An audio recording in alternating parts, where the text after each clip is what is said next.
Assalaamu calaykum saaxiibayaal, kusoo dhawaada muuqaalkeena maanta. Haddaba muuqaalkeena maanta waxaan kaga hadlaynaa wiil muuqaalkiisu u eg yahay qaabka daanyeerka. Wiilkan yar waxaa lagu magacaabaa Sentimian Elliot. Sidoo kale waxa uu shabahaa qaabka daanyeerka. Waa wiil aad u da'yar. Dadka tuulada kula nool waxa ay mar walba ku caayaan in uu muuqaalkiisu u eg yahay qaabka daanyeerka.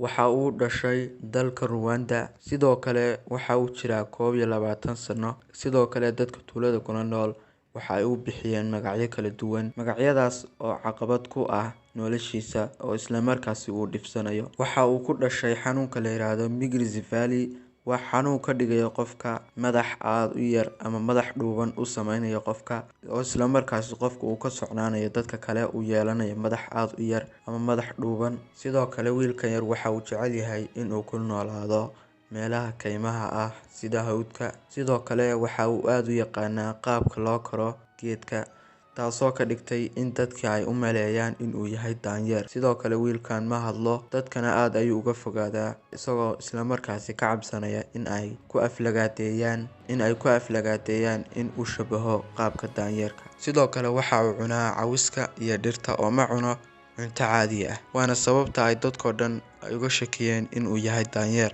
Dadka qaar ayaa ku dhaha hooyadii ma dhalin qof bilaadan ah ee waxa dhashay daanyeer. Sidoo kale hooyadii waxa ay ka haysataa isaga oo kaliya oo may dhalin caruur kale. Waxa ay sheegtay in ay hore u dhashay 5 caruur ah, 5tii caruurta ahaydna ay ka dhinteen oo isla markaasi uu u nool yahay wiilkan. Hooyadan oo sheegtay in wiilkeeda loola dhaqmo qaab ka baxsan qaabka bilaadanka, yacni loola dhaqmo qaabka daanyeerka oo kale. Waxay ula dhaqmaan qaabka daanyeerka oo kale.